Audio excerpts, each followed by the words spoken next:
queridos. Bom dia, bom dia, bom dia, bom dia. A graça e a paz do nosso Senhor e Salvador Jesus Cristo. Tudo bem com vocês?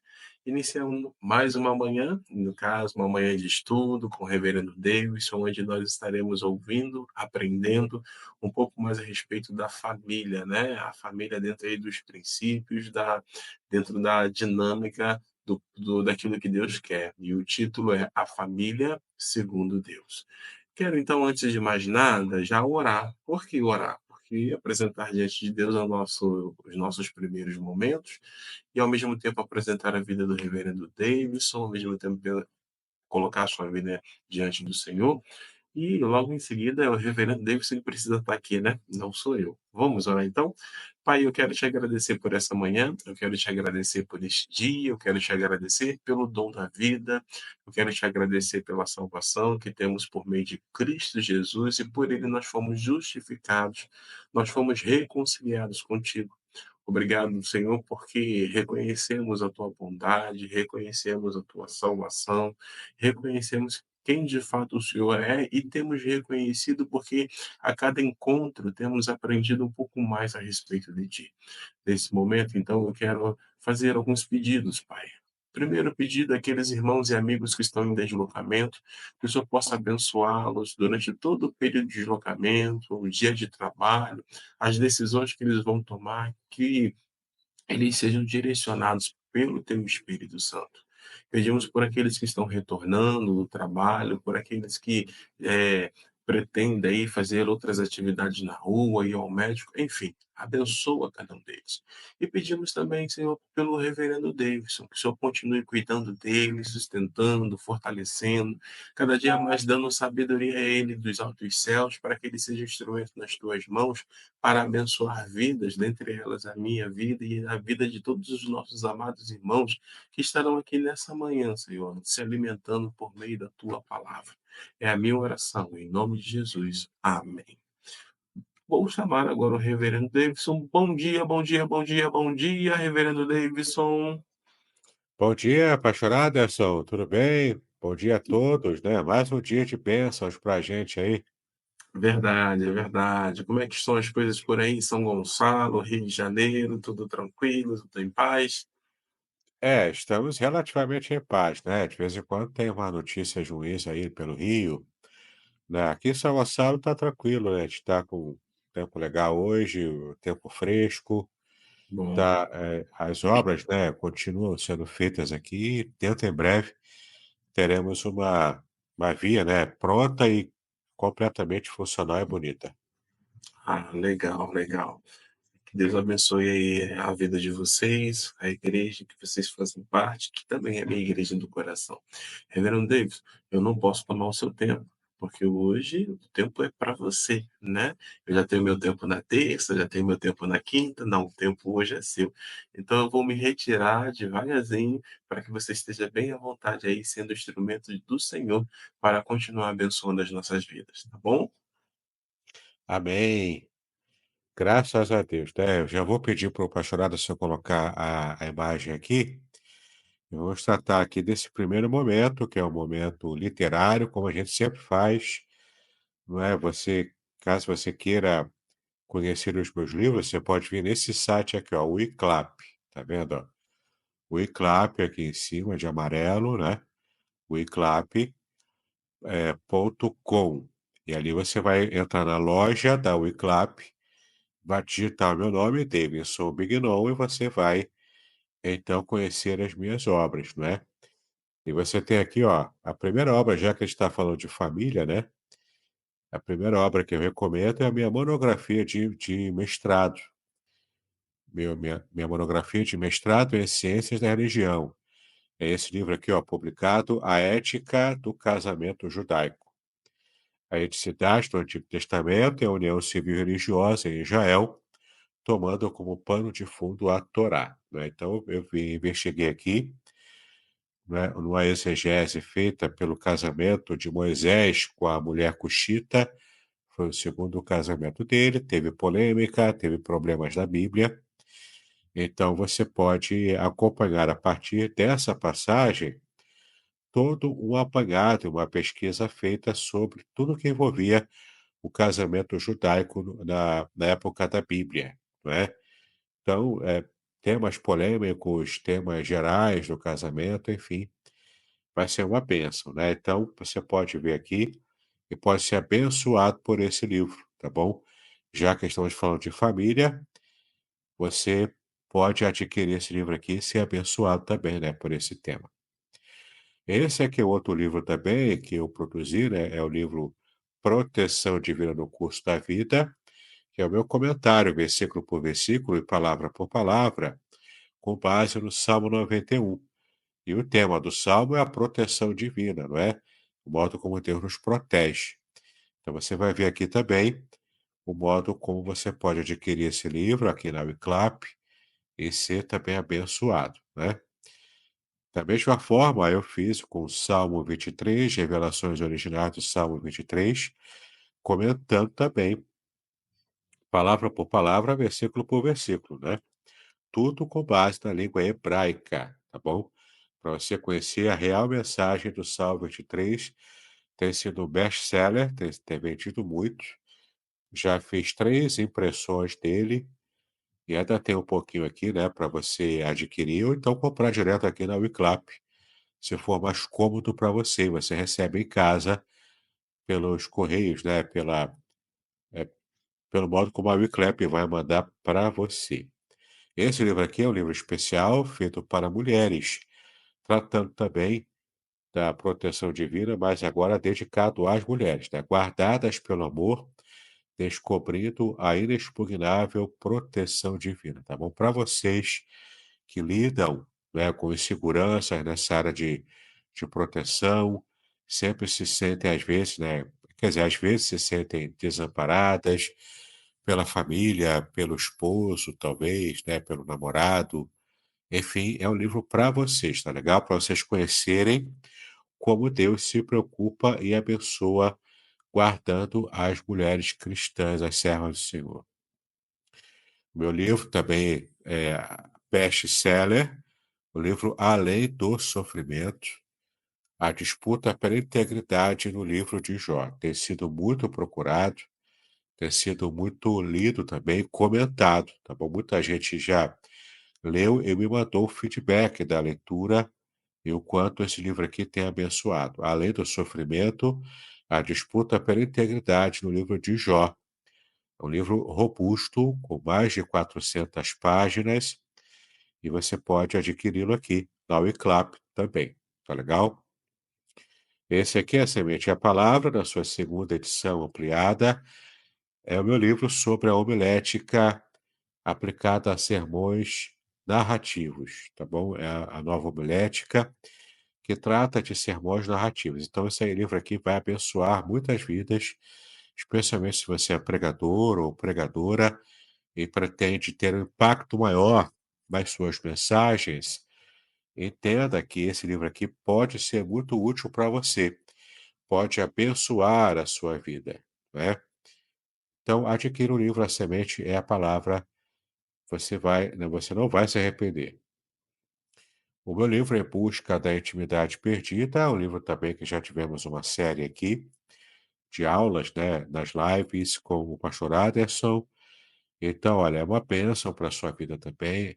É um livro dedicado para pessoas que se desviaram na fé, pessoas que se desgarraram da igreja, se desconectaram com Deus, né, de Deus. Então você vai aqui, ó, reconectar-se com o Senhor, tá legal? É um livro dedicado a pessoas nessas condições. Então você pode comprar para você mesmo ou para você presentear alguém que se encontra hoje desviado da fé, tá bom? Adquira esse livro, vai abençoar a vida de alguém também. Agora estou entrando numa zona de novos lançamentos, né? Lançamentos desse ano, né? Que eu estive já produzindo. Esse é o primeiro livro aqui, Grupos de Comunhão, Revitalizando a Igreja no Contexto Evangélico Brasileiro. Então, se você é líder, se você é pastor, se você tem interesse nesse campo de estudo, que é o livro, é o campo de revitalização de igrejas, você pode adquirir esse livro aqui. É um livro já publicado pelo selo da editora Dort. É um livro próprio para líderes cristãos, pastores, especialmente na fé com fé reformada.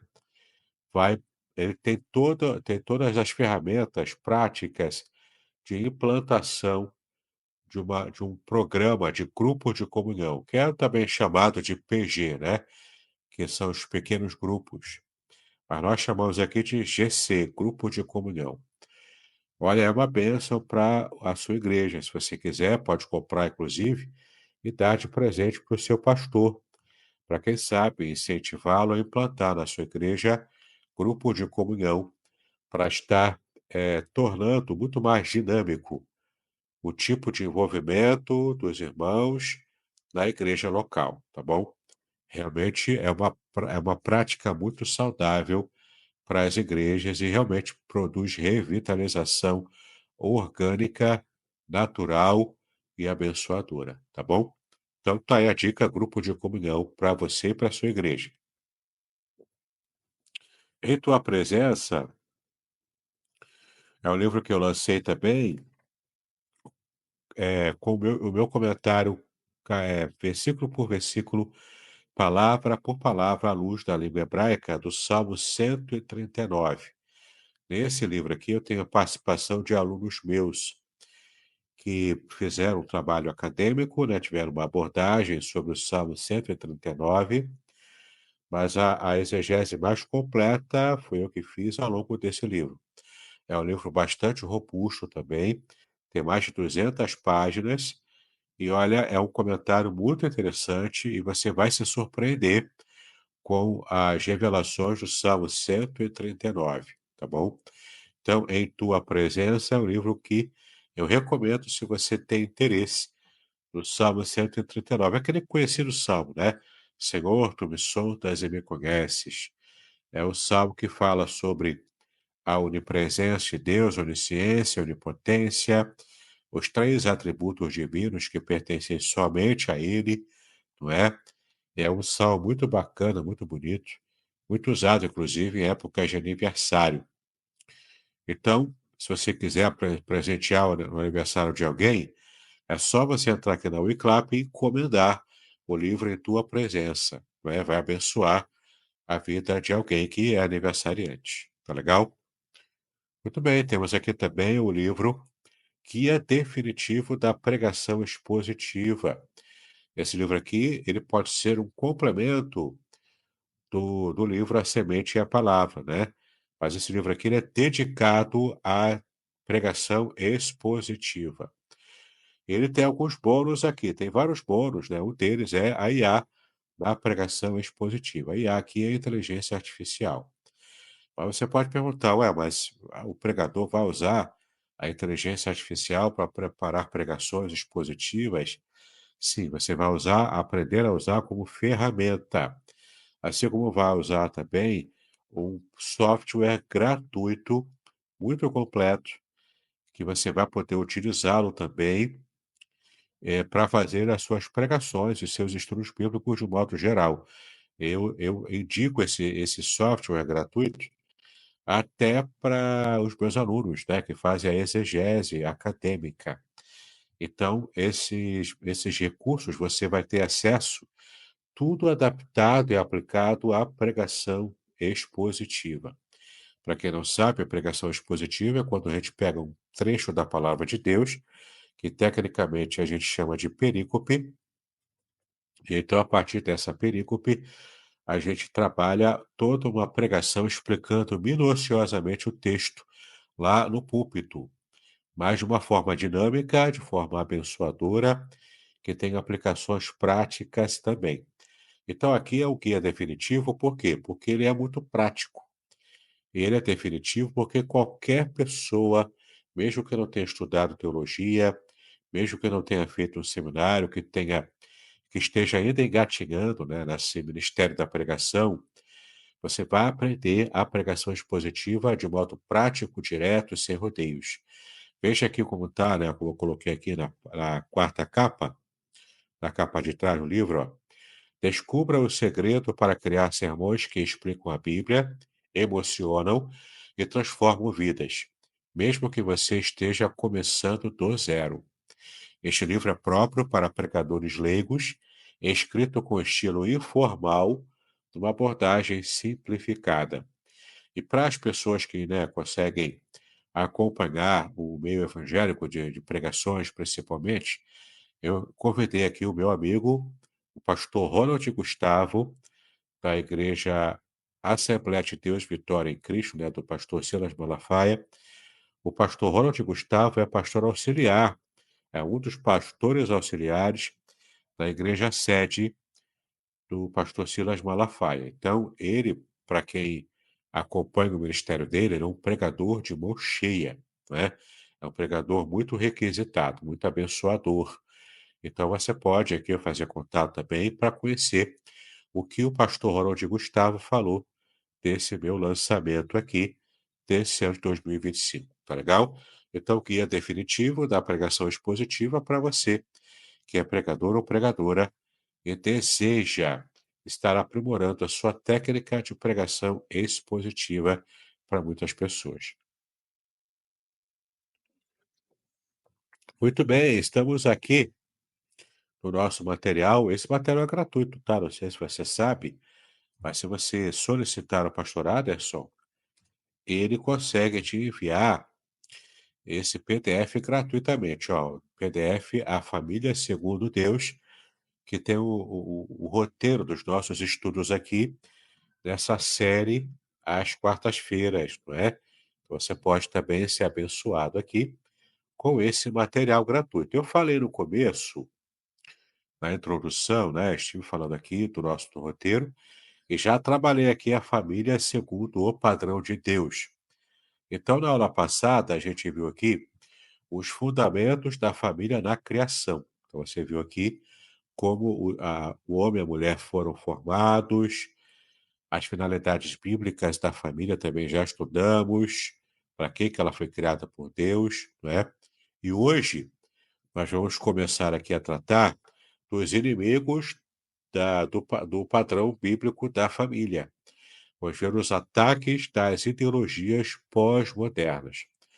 Todos esses ataques contra o padrão estabelecido por Deus para a família, esses são ataques reais, práticos que acontecem hoje no mundo, e a gente precisa tanto conhecer os nossos inimigos, os ataques que eles fazem contra a família, e sabermos também como iremos rebater os ataques, nos defender desses tais ataques, tá legal? Mas hoje vamos identificar os inimigos, ó, os ataques das ideologias pós-modernas. Vamos identificar os nossos inimigos agora, e na aula que vem, na parte 3 do nosso estudo, a gente vai aprender as defesas contra esses inimigos. Tá legal? Para começar, eu já preciso identificar aqui e estar definindo para você, ou pelo menos tentando definir, né, alguns termos que são usados aqui. O primeiro deles é ideologia, tá? Você vai precisar saber o que é uma ideologia. Eu vou explicar aqui rapidamente. E também esse adjetivo aqui aplicado às ideologias, né? Quando eu chamo elas de pós-modernas. Você vai entender também o porquê disso, tá? Bom, vamos lá. Primeiro, nós estamos, a família tradicional, e o modo como entendemos a família a partir da aula passada, esse modo de viver a família, de construir a família, é um modo que está sob ataque constante. Esses ataques são hostis. São ataques que visam destruir a visão tradicional de família, tá? Aqueles que atacam a família já nem escondem mais isso. Eles atacam por quê? Porque eles querem fazer prevalecer uma visão de mundo que seja progressista. Progressista somente no título, no nome, né? Porque afinal essa turma sabe criar nomes, fazer nomes criativos, né? Nomes até que pegam. Ah, progressista por quê? Porque vê o progresso. Mas se você ataca o modelo do fabricante para você buscar alternativas àquilo que o fabricante já estabeleceu como padrão de bom uso, de um objeto, de uma ferramenta, ou no caso da família, né, no caso Deus sendo o fabricante e a família sendo o produto da fabricação dele, se você não segue o manual da família, o manual do fabricante, você vai usar errado.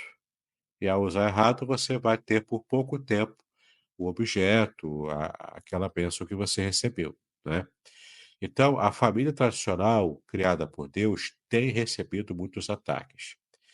Esses ataques hoje, principalmente, são feitos pelas ideologias pós-modernas, tá? Uma ideologia é um sistema de crenças, é um sistema de pensamento, de crenças, de valores que você desenvolve ao longo da sua vida. Então, se você que tem uma ideologia qualquer, essa ideologia foi ensinada para você e você, desde a infância, foi condicionado a construir um tipo de ideologia, tá? E essas ideologias que eles chamam de progressistas, que eu, na verdade, entendo como regressistas, né? Porque elas acabam fazendo a humanidade regredir e não progredir, porque se a humanidade está assumindo, e com, muitas vezes com orgulho, a sua rebeldia contra Deus e contra a lei de Deus, isso não é progresso, isso é regressão, tá? Então, essas ideologias que eles dizem que são progressistas, mas que nós cristãos entendemos que são regressistas, essas ideologias, ou seja, essas visões de mundo, essas formas de enxergar essa sua filosofia de vida, essas ideologias, elas são classificadas como pós-modernas, ou seja, após o modernismo. O modernismo é aquele movimento social, filosófico, que surgiu após a Idade Média, colocando a ciência como ápice do conhecimento, o ápice da sociedade, né, totalmente voltada para as ciências humanas, provocaram também o humanismo, né, colocando o homem no centro e tirando Deus do centro do debate e colocando somente o ser humano, né? Então, as ideologias pós-modernas são depois da modernidade. São depois do que se classificou como a modernidade científica depois da Idade das Trevas, que era a Idade Média, não é? Isso é uma grande injustiça histórica chamar a Idade Média de Idade das Trevas. Por que eu digo isso? Porque foi na Idade Média que surgiram, por exemplo, as universidades. E se hoje a universidade ela é o epíteto, né, da ciência, do conhecimento, do avanço intelectual da humanidade, essa categoria surgiu lá na Idade Média, né? Essa instituição surgiu na Idade Média. Então, é uma grande injustiça histórica propagar isso, mas, enfim, aqueles que têm preconceito contra o cristianismo, inclusive, usam esse tipo de terminologia para poder dar ênfase, né, aos seus ataques ao cristianismo.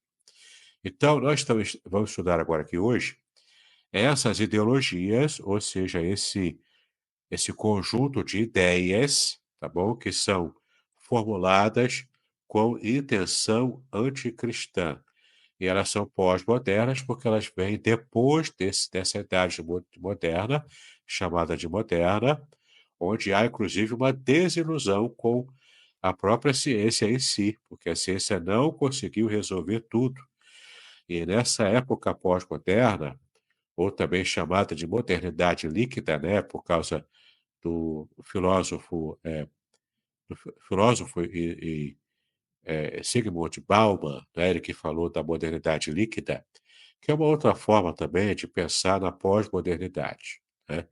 Ou também eles chamam de pós-cristianismo também, como se o cristianismo tivesse morrido para poder dar lugar a essas ideologias anticristãs, antifamília, antipadrão divino, tá? Então, a família está, sim, sob ataque. O diabo tem usado as ideologias pós-modernas para fazer esse tipo de ataque. E a gente precisa conhecer esse tipo de ataque do inimigo, né? Para que a gente possa, então, se proteger e proteger também a nossa própria fé e a nossa própria família. Bom, a pós-modernidade, então, relativiza toda forma de verdade absoluta. Então, é claro, se Deus se coloca como Ele próprio, o Deus absoluto, que tem uma verdade absoluta, o primeiro ataque já é contra esse conceito de Deus absoluto, entende? E da verdade absoluta também. Absoluta no sentido que é uma verdade incontestável, uma verdade que é, de fato, aquela verdade real, concreta, não é? Você tem um chão muito concreto para pisar. É uma verdade que está muito alicerçada. Alicerçada absolutamente aonde? No próprio Deus. O próprio Deus é a verdade revelada, não é?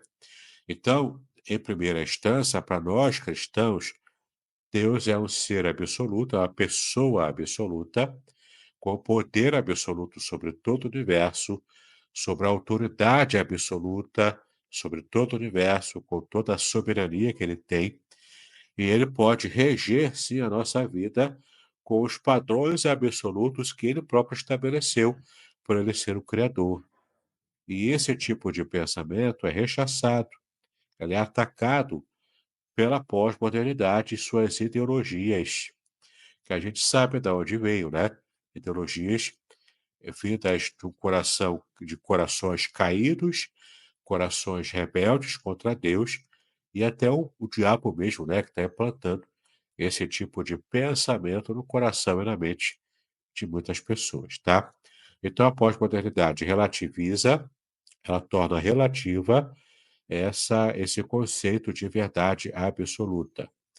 O conceito bíblico de família, portanto, é uma das suas principais vítimas por causa desse ataque, nesse esforço das teologias pós-modernas em desconstruir, ou, né, uma palavra mais simples de entendimento, para destruir mesmo, colocar no chão o pensamento cristão, de modo como a Bíblia revela o padrão bíblico para que a gente possa ser feliz em nossa vida familiar, tá? Então vamos aqui para os inimigos, né? Já que definimos aqui alguns termos importantes, vamos para o primeiro inimigo, que é chamado de ideologia de gênero. A ideologia de gênero é um inimigo relativamente novo que está trazendo para o conceito tradicional de família um tipo de ataque que a gente muitas vezes nem está percebendo que é um ataque. Tá legal? Então, a ideologia de gênero nega que os sexos masculino e feminino sejam realidades biológicas e, portanto, divinamente determinadas.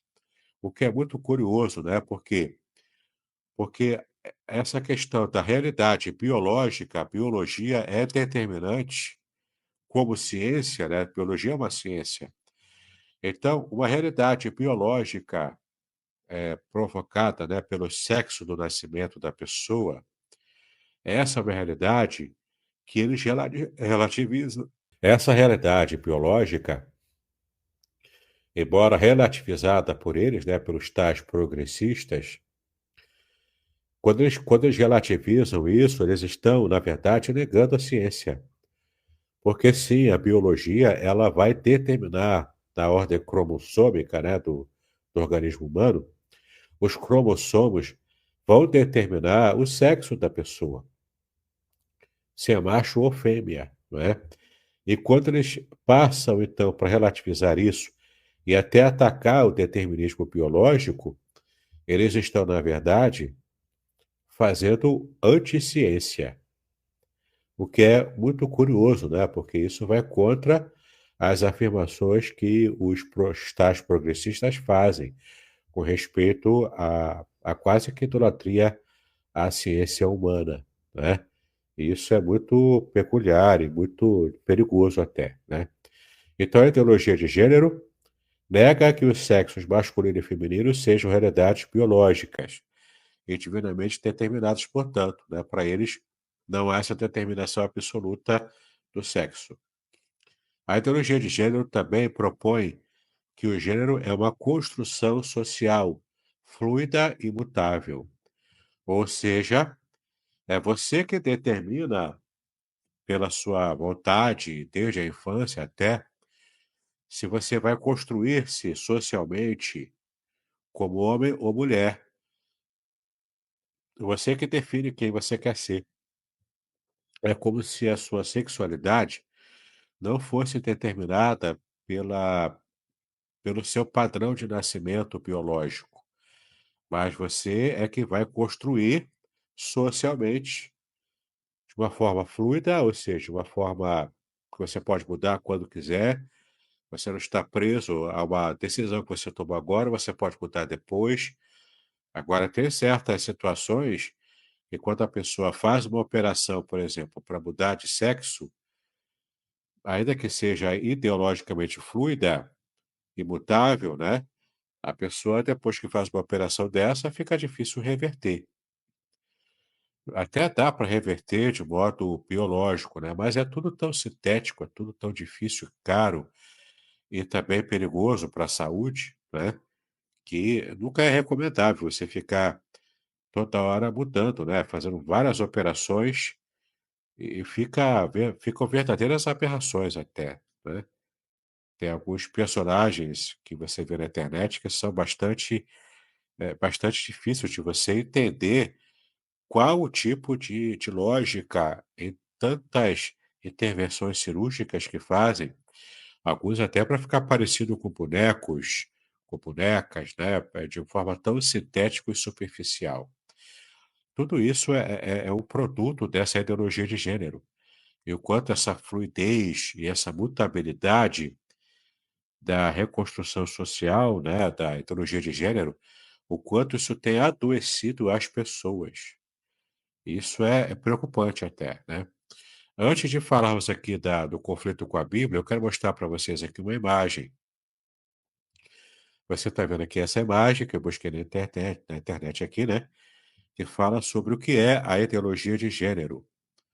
Aí você tem algumas imagens aqui, né, que é para sintetizar o que eu já expliquei para você agora aqui, né.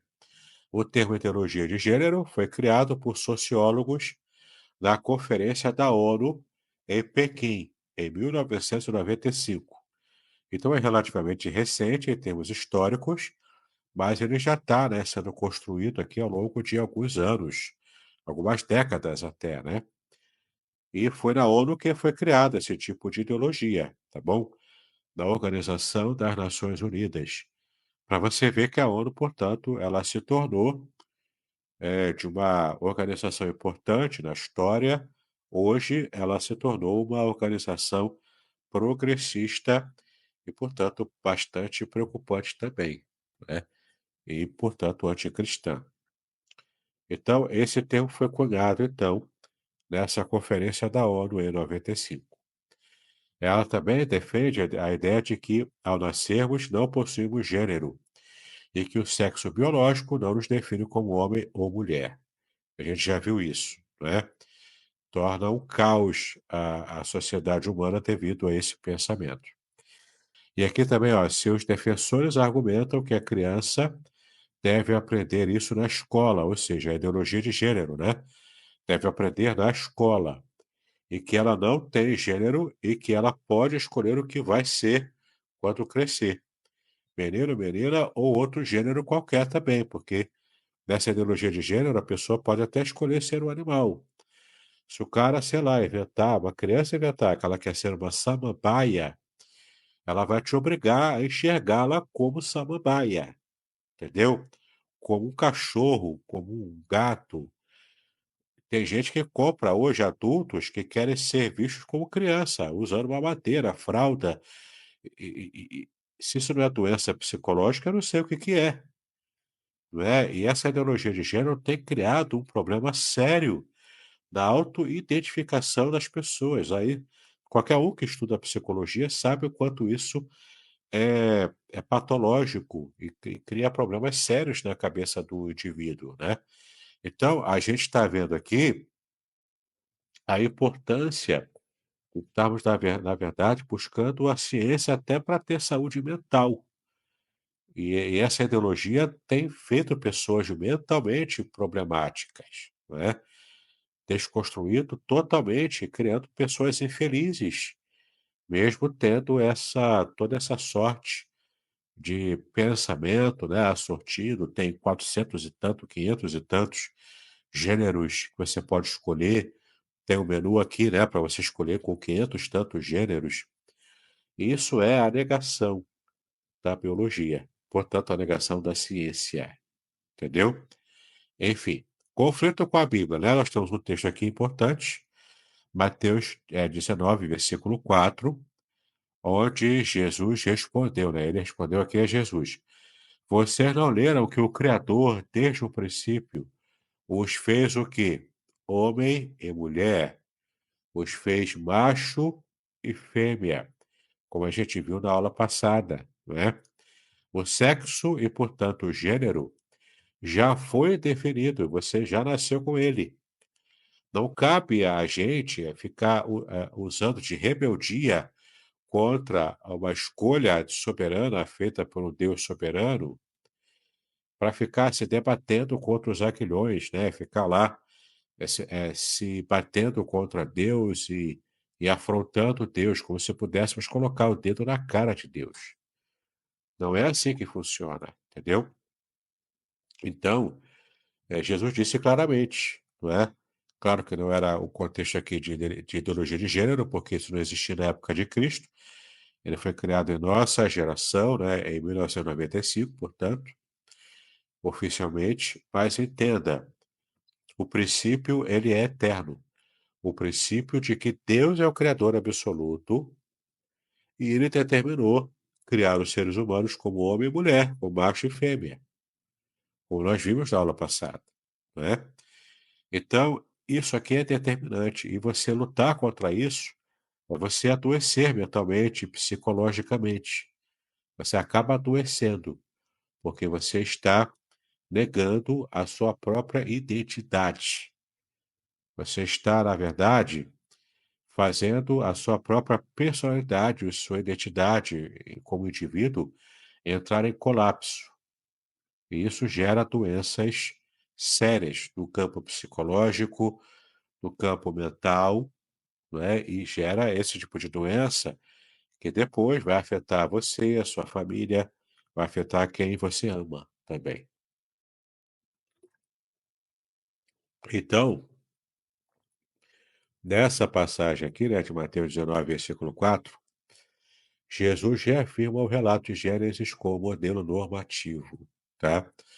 O relato de Gênesis, criando Deus, né, Deus criando o homem, homem e mulher, criando o ser humano como homem e mulher. Esse é o modelo normativo aqui, ó, modelo normativo, modelo que é norma, tá? Para toda a família. E você, se você quiser entrar em rebeldia contra a vontade de Deus, fique à vontade, né? Deus vai tratar com você do modo como ele vai entender que deve tratar com você. Se você quiser fugir a esse modelo normativo, você pode fugir, Deus não vai te obrigar. Mas você tem que ter consciência de que para onde você caminhar, você vai colher os frutos amargos, muitas vezes, dessa rebelião contra Deus. Tá legal? Enfim, você pode até negar e falar o que você quiser contra a Bíblia, contra Deus.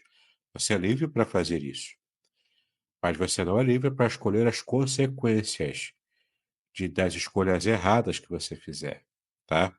Isso aqui trará consequências para as pessoas que estiverem simplesmente aderindo à ideologia de gênero, tá bom?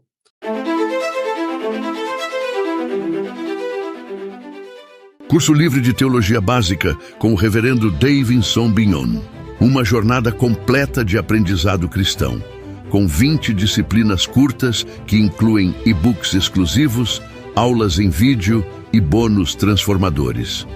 Ideal para líderes evangélicos, pastores, seminaristas e todos que desejam aprofundar sua fé.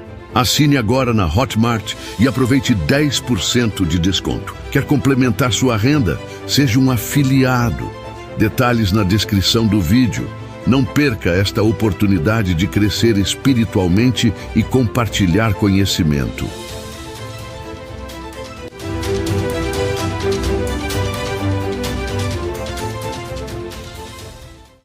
Muito bem, vamos conhecer agora o nosso segundo inimigo, o segundo ataque, né, do nosso inimigo, das nossas almas, da igreja, da família. O segundo ataque, que é o desdobramento da ideologia de gênero, que é chamada de redefinição de casamento e família. A redefinição, que na verdade é a destruição, né, do conceito tradicional, e depois a reconstrução de um conceito alternativo, tá? Então você tem aqui a união que eles chamam, né, hoje de a união homoafetiva, que é a união de pessoas gays, né, equiparada ao casamento. Do ponto de vista jurídico, né, na minha opinião, a sociedade secular ela vai reconhecer normalmente a união homoafetiva, vai dar os direitos de convivência, direito à herança, enfim. Para mim é tranquilo entender assim. A sociedade quer buscar esse caminho, né? Por mais que, como cristãos, a gente tenha dificuldade para entender esse tipo de escolha, é uma escolha que vai contra a vontade de Deus, a gente vai ver já já aqui, mas a questão é que, do ponto de vista social, não dá para impedir, né, duas pessoas em união estável, homoafetivas, elas tenham direitos sociais. E é importante você reconhecer, respeitar e, enfim, né, reconhecer isso. Agora, uma coisa é você reconhecer que eles têm direito à estabilidade de uma união homoafetiva. Outra coisa é você passar panos quentes para isso, é você dizer que a Bíblia não condena a união homoafetiva. Isso é você faltar com a verdade. A Bíblia condena, como a gente vai ver aqui, né? A pessoa pode viver como quiser, ninguém aqui vai proibir ninguém de viver como quiser, mas entenda, né, o mesmo que eu acabei de falar lá para as questões da ideologia de gênero, também vale aqui para a união homoafetiva, né? A questão dos gays. Então, a questão aqui é que você pode escolher viver como quiser, se quiser ter essa opção sexual pela homossexualidade, você é livre para fazer isso. Mas a questão é que há também consequências, né, desse tipo de escolha que você fez.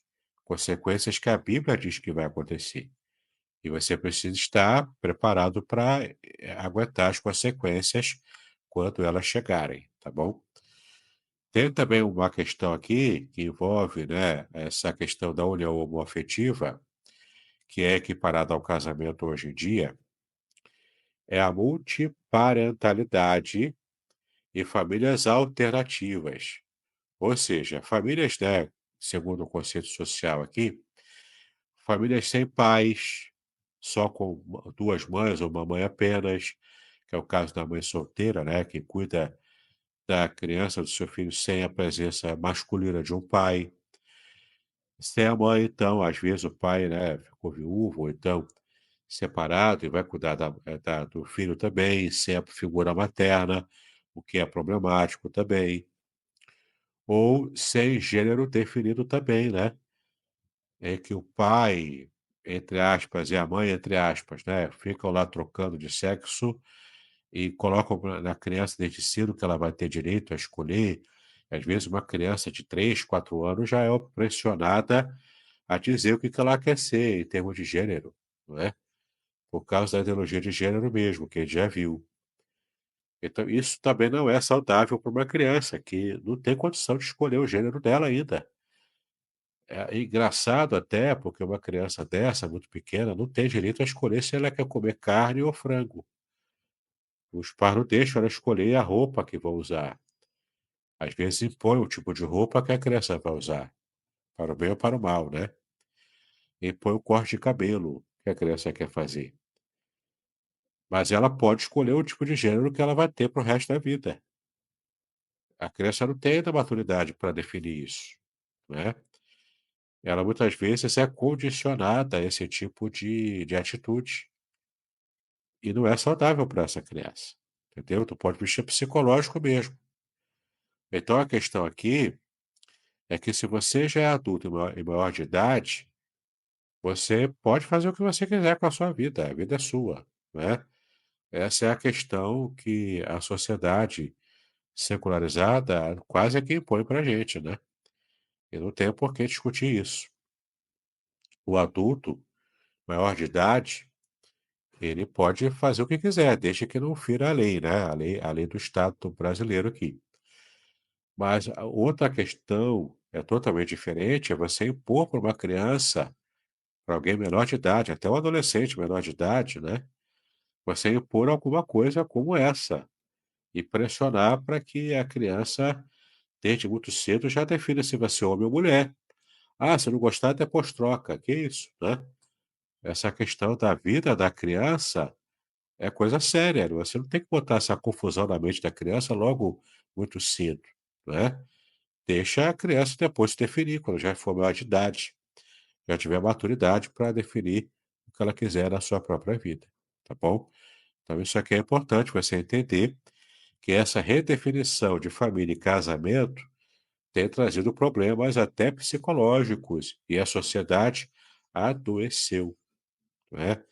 A gente está vendo aqui recentemente essa polêmica dos bebês reborns e o quanto as famílias não querem ter filhos porque realmente dá trabalho, é caro, é problemático.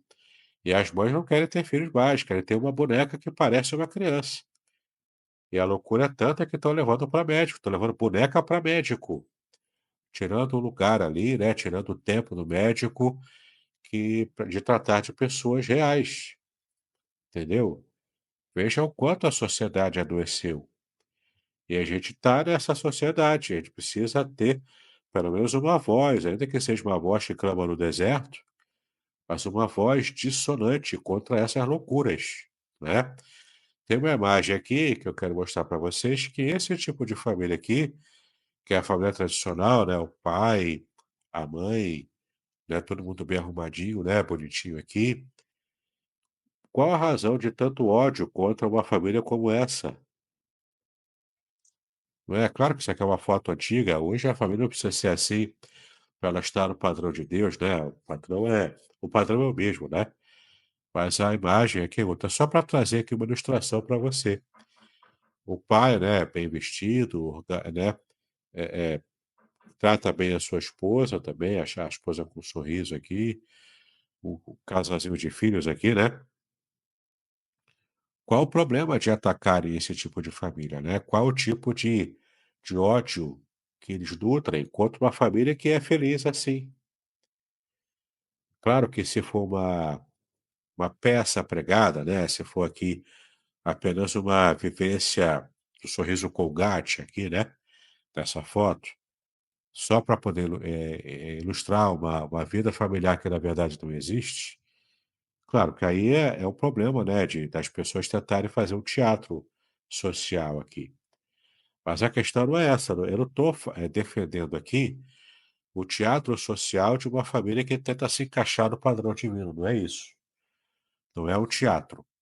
Mas eu me refiro aqui a pessoas e famílias que realmente são felizes, porque estão dentro do padrão divino. Só porque estão dentro do padrão divino, você já vai taxar isso como coisa errada, como falsidade, como hipocrisia. Não, gente, não é? O progressismo tem ódio contra uma imagem como essa. E a gente não precisa ficar alheio a isso. A gente tem que conhecer o nosso inimigo, não é? A ideologia progressista vai atacar esse tipo de família aqui, esse padrão aqui de família, né? A família tradicional, marido, mulher, os filhos aqui, ó, sendo criados com inteligência, com papéis bem definidos na sociedade, sem confusão se é menino ou menina, tá tudo aqui, ó, dentro dos conformes, né?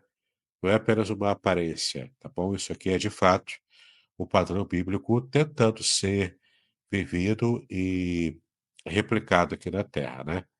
Por que tanto ódio contra esse padrão? Bom, veja aqui, Romanos 1, 26 a 27. Esse texto aqui condena explicitamente as relações homossexuais como distorções da criação. Eu vou ler aqui para você ter a exata dimensão, só 2 versículos, né? Para você conhecer o que a Bíblia fala sobre a homossexualidade, tá bom? Você não precisa se enquadrar nesse padrão. Se você não concorda, se você não é cristão, você não precisa se enquadrar nesse padrão. Mas se você se considera cristão, não pode dizer que a Bíblia fala diferente do que ela realmente diz, tá? E você vai ler esse texto agora aqui, e você vai entender o que Paulo escreveu aqui sobre como a Bíblia, de um modo geral, entende essa questão da homossexualidade. Se você não quiser se enquadrar nesse padrão, é direito seu. Mas não é direito seu dizer que você é cristão estando fora desse padrão. Tá legal? Deixando claro aqui, porque a Bíblia de fato ensina isso. Vamos lá, Romanos 1, 26 e 27. Por causa disso, Deus nos entregou. Aqui se refere aos pagãos e homossexuais, né?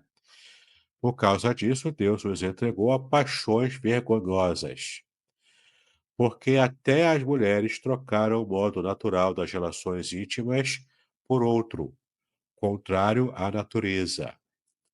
Da mesma forma, também os homens, deixando o contato natural da mulher, se inflamaram mutuamente em sua sensualidade, cometendo indecência, homens com homens, e recebendo em si mesmos a merecida punição do seu erro. Tá? Tem outros versículos também, tem mais um que nós vamos ler daqui a pouco, mas esse texto aqui já é muito claro, não há sombra de dúvidas aqui, para você ver a percepção de Paulo e, portanto, também a percepção, né, ele está reverberando aqui, toda a Bíblia, desde o Antigo Testamento até o Novo, como a Bíblia vê essa questão da vida homoafetiva, da vida homossexual, tá? Como que a Bíblia enxerga isso? Ela vê desse jeito aqui. Como eu disse, você pode ter a vida que você quiser. Quem está me ouvindo aqui, acompanhando depois na internet, né, no meu canal do YouTube também, pode ter o direito de ter a vida como quiser. É direito seu, a vida é sua. A questão não é essa. A questão é que algumas pessoas se dizem cristãs e homossexuais. Aí há uma questão séria de não compreensão do que a Bíblia ensina sobre o assunto, tá? Você acabou de ver aqui, apenas nesses 2 versículos, o quanto a Bíblia é clara falando sobre essa questão da homossexualidade e da união homoafetiva, tá legal? O outro texto é esse aqui, ó, 1 Coríntios 6, versículos 9 e 10. Esses versículos aqui advertem que os que praticam tais coisas não herdarão o reino de Deus. Também está claro aqui como que é o destino final, do ponto de vista espiritual, das pessoas que praticam a homossexualidade, tá legal?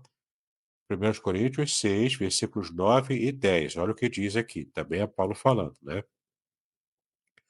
Ou vocês não sabem que os injustos não herdarão o reino de Deus?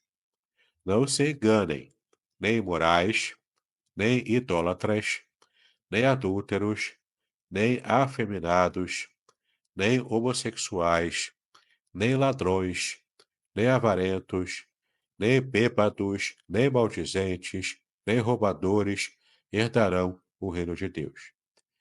Sim, algumas pessoas que criticam esse texto aqui, ou pelo menos a nossa ênfase nesse texto, né? Ah, mas vocês falam da homossexualidade, mas ó, vocês também enganam, vocês são injustos, vocês muitas vezes são ladrões, né? Porque cobram dízimo e tudo mais, são avarentos, bêbados, maldizentes. Então vocês também não herdarão o reino de Deus. Claro, se a pessoa faz esse tipo de coisa e se enquadra aqui nesses versículos, claro, a pessoa que faz isso além da homossexualidade também não herdará o reino de Deus. Eu não estou dizendo que aqueles que praticam as outras coisas herdarão e que os afeminados, os homossexuais não herdarão. Não estou dizendo isso. O texto diz claramente: todos esses que se enquadram nessa lista aqui, eles não herdarão o reino de Deus. Mas o fato de alguém que quer defender a homossexualidade que é dita cristã, não é? Quer defender isso. E dizer, porque colocando, nivelando por baixo, né? E dizendo aqui que quem faz idolatria é adúltero, afeminado também, eles também não herdarão. Sim, mas entenda, isso não isenta o homossexual que se diz cristão de estar enquadrado aqui entre aqueles que não herdarão o reino de Deus. Entende? Então, toda essa lista aqui faz parte daqueles que serão excluídos do reino de Deus. Quando ele chegar, ele já foi implantado, ele já nasceu, mas ele ainda não está plenamente implantado na terra. Isso vai acontecer no milênio, né? Com a implantação real e concreta do reino de Deus, da vida eterna após essa existência aqui, com a terra inclusive restaurada no milênio. Mas a questão aqui é essa. É, você pode criticar o quanto quiser lá, pastores chamando de ladrões, de avarentos. Se você tiver consistência na acusação, ok. Eles também não herdarão o reino de Deus. Eu não estou dizendo que eles vão herdar, mas eu estou dizendo que a homossexualidade e os afeminados estão também na lista. Isso é claro no texto. Tá legal? Então, tanto o Romanos 1 quanto o 1 Coríntios 6 falam da homossexualidade nesse tipo de abordagem. Tá legal? É o que a Bíblia ensina. Não posso ensinar diferente aqui, porque é isso que a Bíblia ensina. Tá bom? O terceiro e último inimigo, porque o nosso tempo já se esgotou, é a desconstrução da autoridade parental. Isso também é um desdobramento do progressismo ideológico que tem atacado a família, tá bom? Então, ou seja, o tipo de progressismo e filosofia, né, que é vigente em nossa época hoje, faz o encorajamento da autonomia infantil exagerada, como se a criança tivesse poder de voto na própria casa dos pais, né? Como se a criança tem direito a escolher a roupa, a escolher o que vai comer, fazendo aquelas manhas, fazendo aquelas pirraças que a criança geralmente faz. Gente, entenda, uma criança não é senhora do seu nariz, ela está sob a tutela dos pais, pelo menos na visão cristã, né? Porque nessa desconstrução da autoridade parental, o Estado também ele é visto como o tutor da criança, substituindo o papel dos pais. Isso aqui é uma grande aberração, porque a sociedade progressista enxerga o Estado como o grande pai, o paizão, né? O Estado que provê tudo para a criança e para as famílias, para as pessoas. O Estado não é assim, o Estado não é. O Estado jaz no maligno, a Bíblia diz que o mundo jaz no maligno. O mundo ali é o Estado, é o sistema, é como o mundo é gerido. Ele jaz no maligno. Você não pode esperar que o Estado seja o bom gestor da sua família, dos seus filhos, entendeu? Mas é assim que o progressista vê. Nós que temos a visão cristã, as crianças são tutoreadas pelo pai e pela mãe, pela família, quando no máximo o avô, a avó, o tio, a tia. Mas os parentes e principalmente os pais, o pai e a mãe. Não é o Estado. Não é a criança sozinha tendo autonomia. A criança não tem que ter autonomia. Ela vai ter autonomia quando for maior de idade. Ela vai adquirindo maturidade. Então poderá ter autonomia. Antes disso, ela está sob a tutela dos pais, debaixo do teto dos pais. Aliás, afinal, são os pais que pagam as contas e não a criança. A criança não paga a conta. Entendeu? A criança, ela está sob a tutela dos pais. Então, ela tem que se enquadrar, sim, no estilo de vida dos pais. Às vezes, o estilo de vida é ruim. Acontece. Aí o Estado pode intervir, claro, se há abuso, né, dos pais contra o seu próprio filho. Mas a questão aqui é que, em primeira instância, é a família que cuida da criança e não o Estado, tá bom? O Estado, no máximo, é um regulador social, ponto. Mas dentro da família, o Estado só vai ter poder de ação caso a família seja tão disfuncional a ponto de criar uma situação de má gestão da própria criança e que vai criar problemas para a própria criança na criação dela, né? Em situações muito específicas até. Para fecharmos aqui, conflito com a Bíblia, né? Efésios 6, de 1 a 4. Filhos, obedeçam a seus pais no Senhor. Pais, não provoquem seus filhos a ira, mas criem-nos na disciplina e na instrução do Senhor. Quem vai criar são os pais. E qual o parâmetro? A disciplina e instrução que o Senhor já deu na sua palavra. Mais uma vez, Paulo nos ajudando aqui em Efésios sobre como devemos viver, inclusive com nossos filhos. Tá legal? Então, só para resumir, entregar a palavra para o pastor Aderson, porque o nosso tempo já estourou hoje, né? Nossos três inimigos aqui são os pontos de ataque do mundo contra a família. O primeiro deles, ideologia de gênero. Atacam a família. Segundo deles, redefinição de casamento e família, desconstruindo e destruindo a visão bíblica, né, de o que é a família. E o terceiro e último, desconstrução da autoridade parental. Entenda a desconstrução, que é o termo técnico, como destruição, tá bom? Eles querem jogar por terra tudo que faz parte do pensamento tradicional e bíblico, portanto, de uma família segundo os padrões de Deus. Tá legal? Muito bem, pastor Aderson, desculpe o atraso, mas agora a palavra é sua.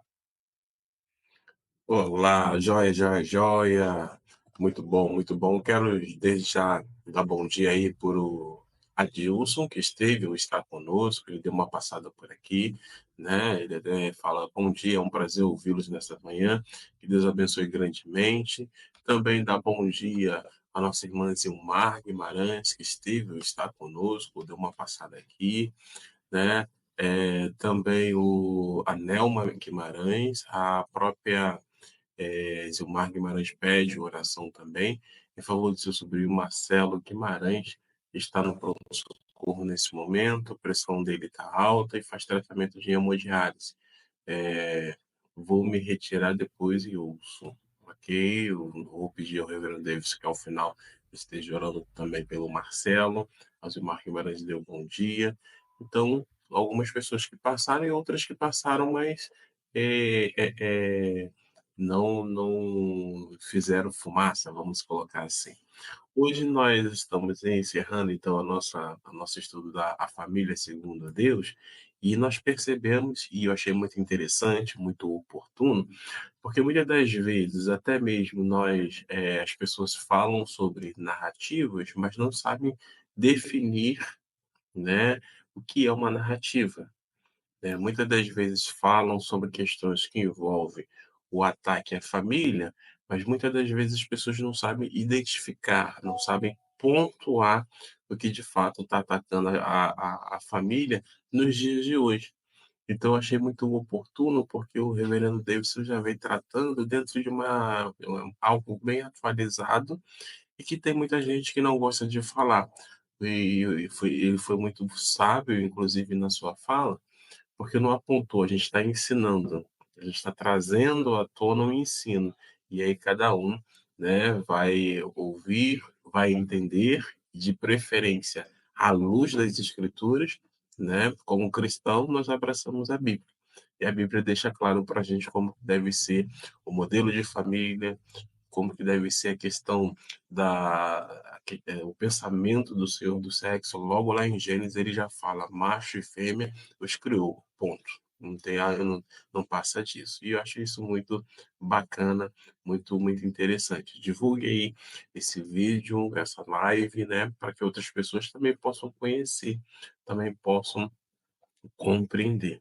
E algo que, aí eu vou encerrar minha palavra e já passar para o reverendo Davidson, algo que me chamou a atenção foi um aspecto da fala dele que é para a gente pensar, né, ele falou mais ou menos assim: se uma pessoa está apoiando, está abraçando esse tipo de ideia, não é interessante ela ser chamada ou ser considerada como cristã, né, eu achei muito oportuno.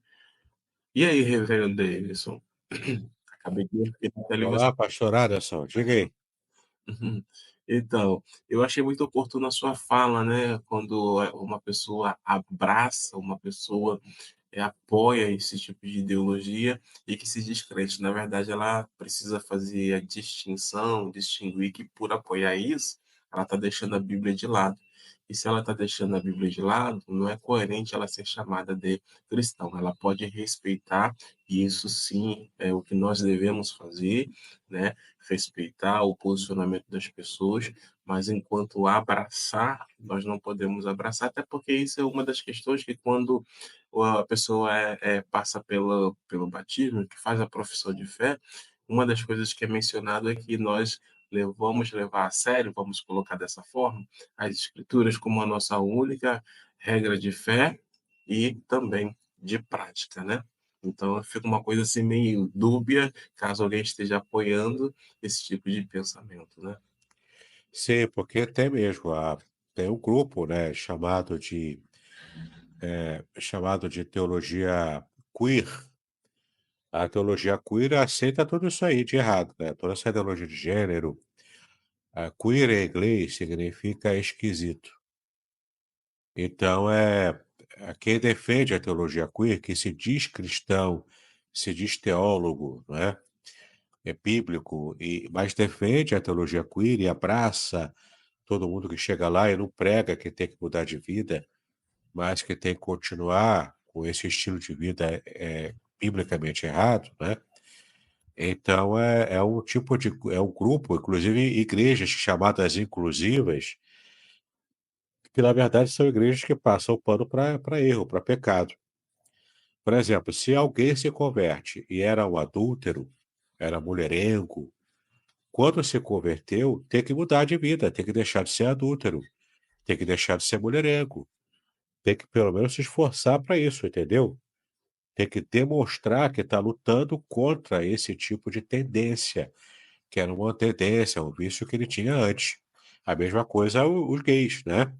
Se ele quer ser cristão, ele tem que lutar contra a tendência gay dele, porque isso é pecado perante Deus, de acordo com a Bíblia.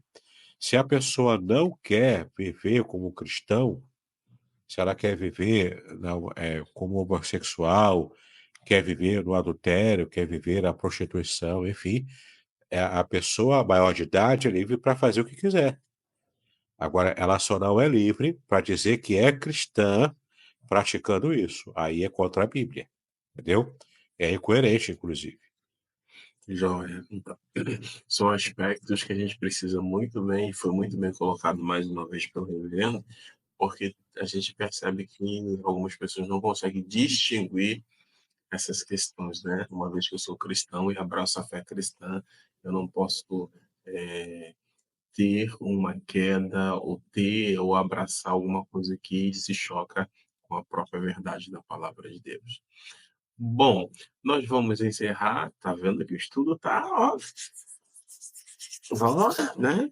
Então, queridos irmãos, eu quero convidá-los para que na próxima quarta-feira os irmãos estejam de volta aí conosco, participando desse estudo, também trazendo a sua pergunta, né?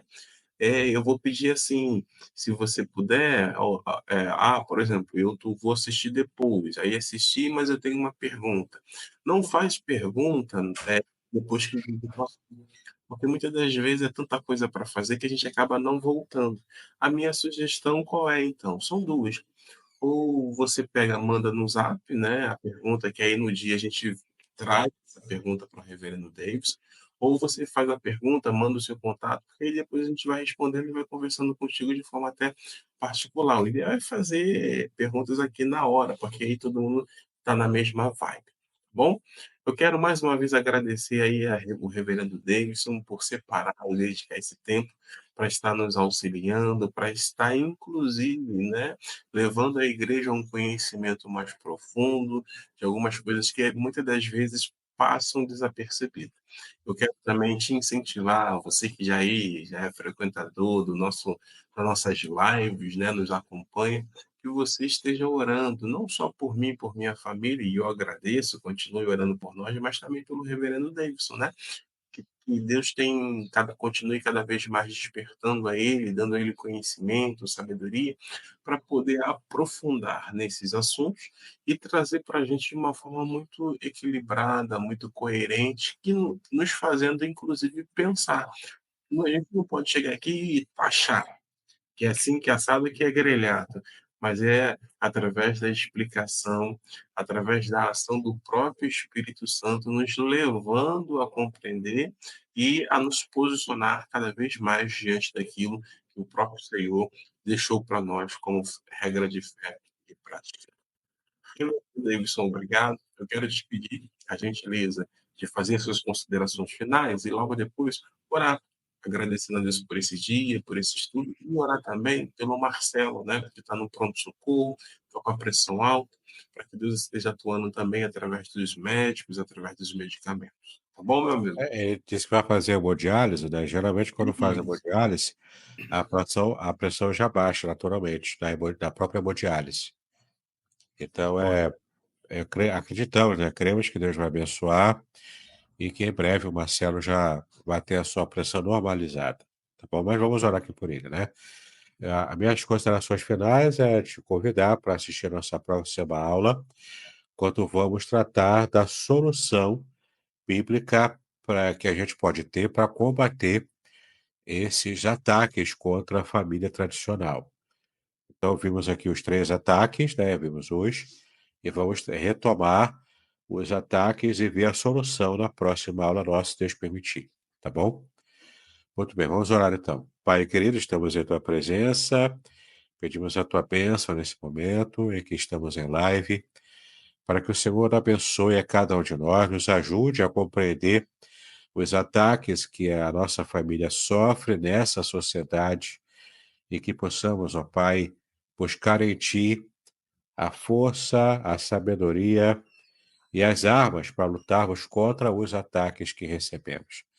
Nos ajuda, Senhor, a nos defender, nos abençoa também para aqueles que possam estar assistindo a nossa próxima live, que o Senhor nos abençoe, para que possamos aplicar a solução de todos os problemas que fomos apresentados hoje aqui nessa aula, até um pouco mais extensa do que o normal.